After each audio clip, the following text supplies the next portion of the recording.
ہے میرے آقا کی، بس ادب سے دامن پھیلا کے بیٹھو،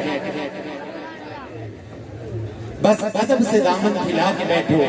حاضرین محترم، ہمارے علاقہ کے مشہور معروف شخصیت جن کا تعارف میں ذرا سا نہ کرواؤں تو وہ کسی تعارف کے محتاج نہیں ہے۔ میری مراد جناب پیر طریقت، رہبر شریعت، منبع فیض و برکات، جگر گوشہ بطول، گل گلشن سادات، فخر سادات، نشانی اسلام، محترم جناب ڈاکٹر پیر سید ضیاء الحسنین شاہ صاحب تشریف فرما ہیں۔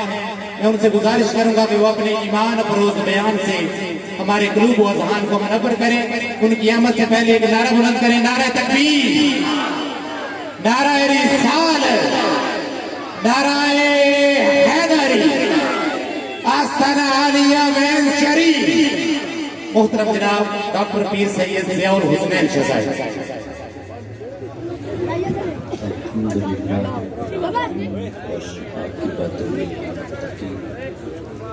الصلاة والسلام على أشرف الأنبياء والمرسلين، أما بعد فأعوذ بالله من الشيطان الرجيم، بسم الله الرحمن الرحيم،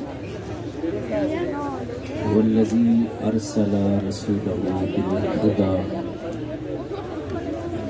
ودين الحق ليظهره على الدين كله، صدق الله العظيم وصدق رسوله النبي الكريم، إن الله وملائكته يصلون على النبي يا أيها الذين آمنوا صلوا عليه وسلموا تسليما، الصلاة والسلام عليك يا رسول الله، الصلاة والسلام عليك يا حبيب الله، الصلاة والسلام عليك يا خطيب الأنبياء والمرسلين،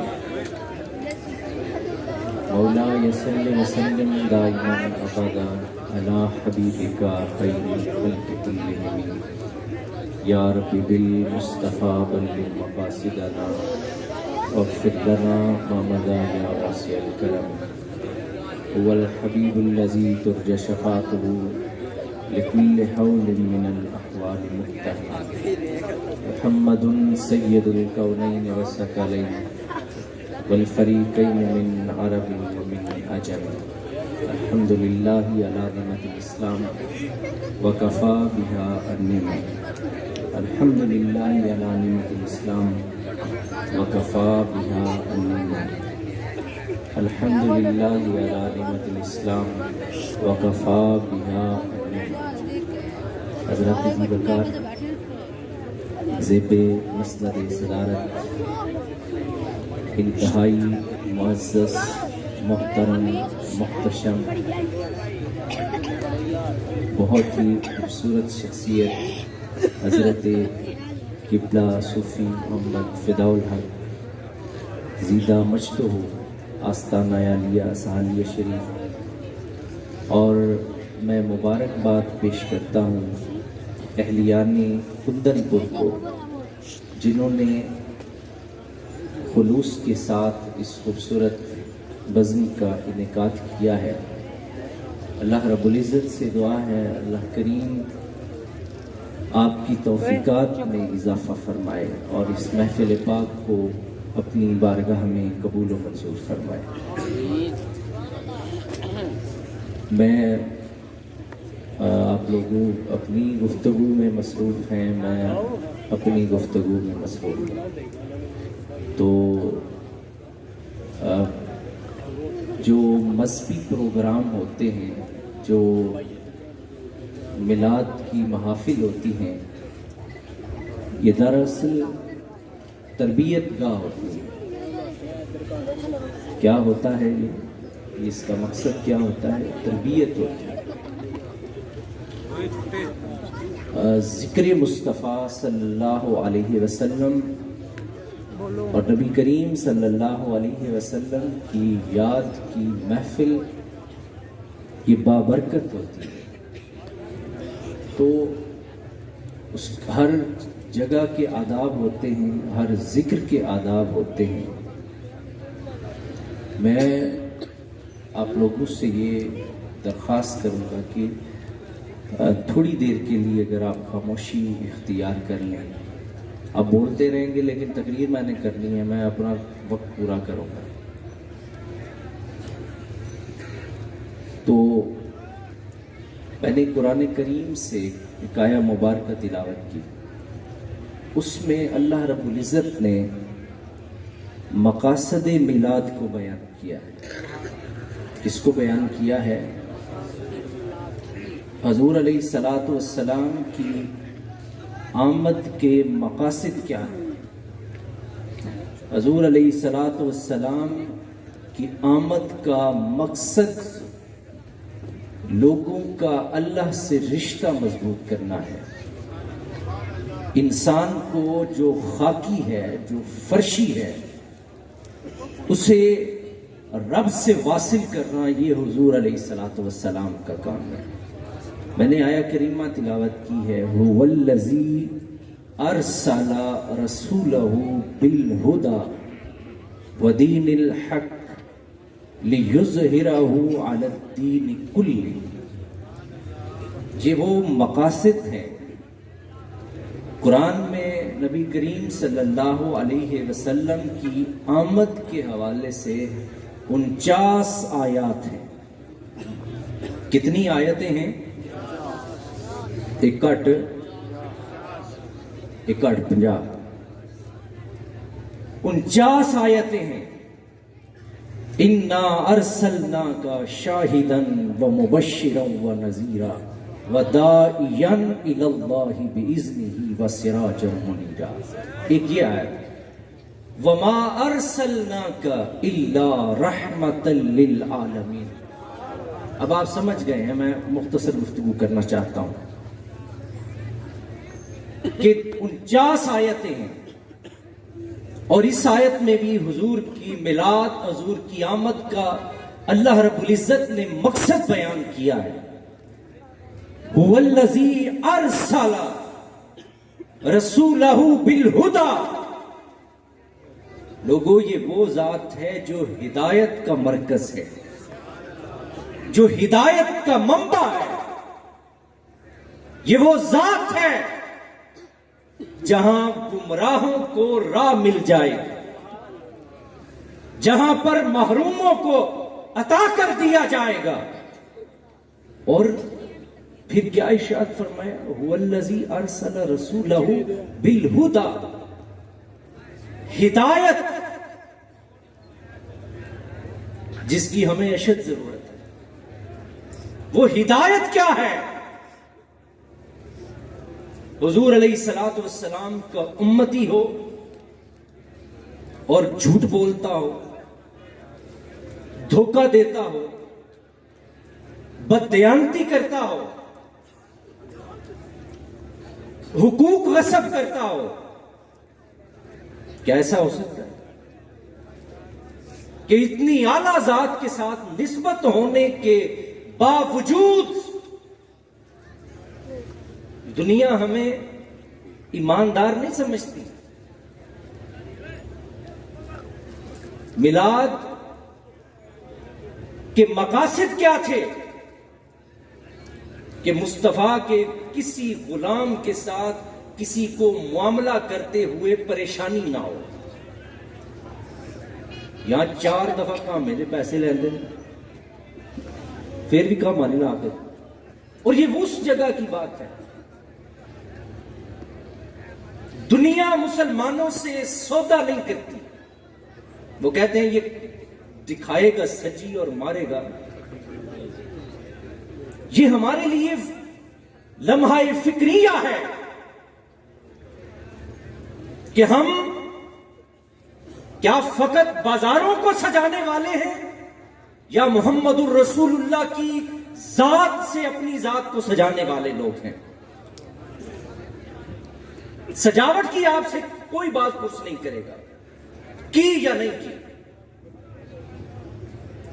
یہ پوچھا جائے گا کہ تم مصطفیٰ کے غلام تھے، اور جو غلام ہوتا ہے وہ اپنے آقا کے طریقے پر چلتا ہے. یہ ہم سے پوچھا جائے گا کہ دنیا تمہارے ساتھ معاملہ کیوں نہیں کرتی. تم ایماندار کیوں نہیں ہو؟ محمد الرسول اللہ مکہ چھوڑ رہے تھے اور مدینے کے لیے عازم سفر ہونے لگے تو گھر کے باہر تلواریں لیے سارے قبیلے، ساری برادریاں جو تھیں وہ اکٹھی ہو گئے، آج ان کو نہیں چھوڑیں گے۔ وہ سارے حضور کے در اقدس کے باہر تلواریں بے نیام لیے کھڑے تھے، اور اندر حضرت علی المرتضیٰ سے جو گفتگو ہو رہی تھی، ایسی گفتگو بھی آج تک اس زمین پر کسی نے نہیں کی ہو۔ حضور فرمانے لگے، علی وہ بندہ جو سامنے نظر آ رہا ہے اس کے پیسے میرے گھر پڑے ہوئے، یہ اس کی امانت ہے۔ فلاں شخص وہ جو قبیلے کا نوجوان کھڑا ہے، اس کے پیسے، اس کا زیور میرے گھر میں پڑا ہوا ہے، ان سب کی امانتیں میرے گھر ہیں۔ اسے کردار کہتے ہیں۔ تھے جانی دشمن، کیا تھے؟ جانی دشمن تھے، لیکن جب پیسے رکھوانے کی باری آتی تھی تو نگاہ ڈالتے تھے کیڑا ماندار بندہ۔ پورے مکہ میں ایک بھی شخص ایسا نہیں ملتا تھا جس پر اعتماد کیا جا سکے۔ جانی دشمن آپ کے پاس آ کر اپنی امانتیں رکھوا کے چلے جایا کرتے تھے۔ ہم اس نبی کے غلام ہیں جو امانت اور اس بستر پر سویا کون تھا؟ علی المرتضیٰ شیر خدا رضی اللہ تعالی عنہ کی ذات بابرکات۔ یہ قیمتی ہیرا تھا، اس زمین کے نفیس ترین انسانوں میں سے ایک شخص علی المرتضیٰ شیر خدا کی ذات تھی۔ ہر خطرے کے مقام پر حضور نے سب سے پہلے اپنے خاندان کو پیش کیا ہے۔ یہ نہیں کہ جہاد کی باری آتی تھی، شہیدوں کی بیویوں سے شادی کرنا بڑا آسان کام ہے۔ ہمارے امیر صاحب نے بڑا وہ احسان کیا، فلاں شہید کی بیوی سے بھی شادی کر لی، فلاں شہید وہ گیا کشمیر میں تو جو شہید ہو گیا اس کی بیوی سے بھی شادی کر لی۔ ان کے اپنے بچے، میں نام نہیں لینا چاہتا، اور سب کے بچے امریکہ کی یونیورسٹیوں میں پڑھتے ہیں، لڑکیاں وہاں سے پڑھ کے آئی ہیں، اور لوگوں کو کہتے تھے جہاد جو ہے یہ بڑی اہم چیز ہے، اس کے لیے سارے نکلو گئے۔ محمد الرسول اللہ صلی اللہ علیہ وسلم نے، آپ جانتے ہیں جب مبارزت ہوتی تھی تو کون ہوتا تھا؟ مبارزت میں امیر حمزہ کو سب سے پہلے پیش کیا جاتا تھا، علی المرتضیٰ شیر خدا کو پیش کیا جاتا تھا۔ دنیا کل کو یہ نہ کہے اپنے بچے اس نے سنبھال کے رکھے اور دوسروں کے مروا دیے۔ اب کیا ہوتا ہے؟ کارکن مارے جاتے ہیں۔ محمد الرسول اللہ کے طریق میں کیا تھا؟ کردار کیا تھا؟ کہا نہیں، سب سے پہلے اللہ کا شیر امیر حمزہ مبارزت کے لیے جائے گا، اب علی المرتضیٰ مبارزت کے لیے جائے گا۔ مبارزت جانتے ہیں کیا ہوتی ہے؟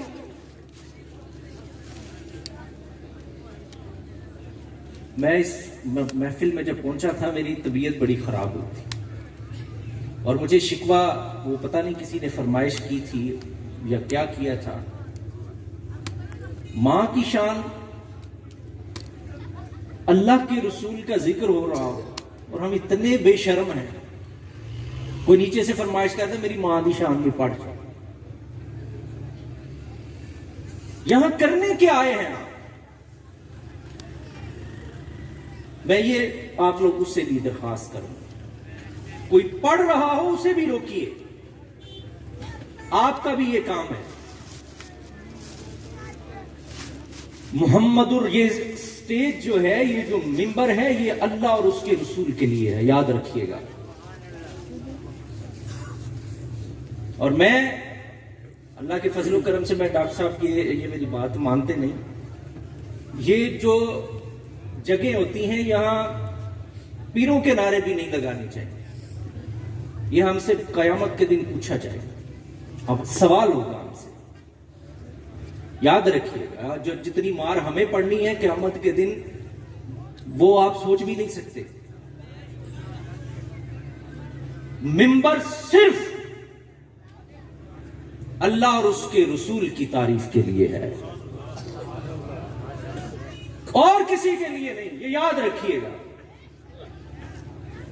اگر اللہ اور اس کے رسول کے ذکر سے ہٹ کر ہمارا تعلق ان بزرگوں سے ہے، وہ کہتے تھے واز کے بعد اللہ سے استغفار کر کے وہاں سے نکلنا، کہیں یہ نہ ہو تمہارے دل میں خیال آئے کہ میری تقریر سے لوگ بڑے خوش ہوئے تھے. اس پر بھی عتاب ہوتا ہے. عوامی خطیب کون ہوتا ہے؟ بھئی کوئی عوامی خطیب اس کائنات میں پیدا نہیں ہوا، سارے سرکاری خطیب ہیں. عوامی خطیب وہ ہوتا ہے جو عوام کی خواہش پہ تقریر کرے، اس کو کہتے ہیں کہ اس بات پہ زیادہ پیسے آئیں گے، وہ عوامی خطیب ہوتا ہے. اللہ رب العزت ہمیں اس چیز سے محفوظ رکھے، آپ کو بھی اللہ کریم اس چیز سے محفوظ رکھے.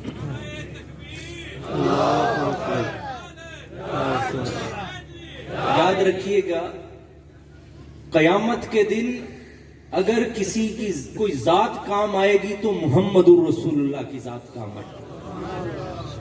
حضور فرماتے ہیں ایک ماں اپنا شیر خوار بچہ اٹھائے ہوئے قیامت کے دن حشر میں آ جائے گی اور آ کر کیا کہے گی؟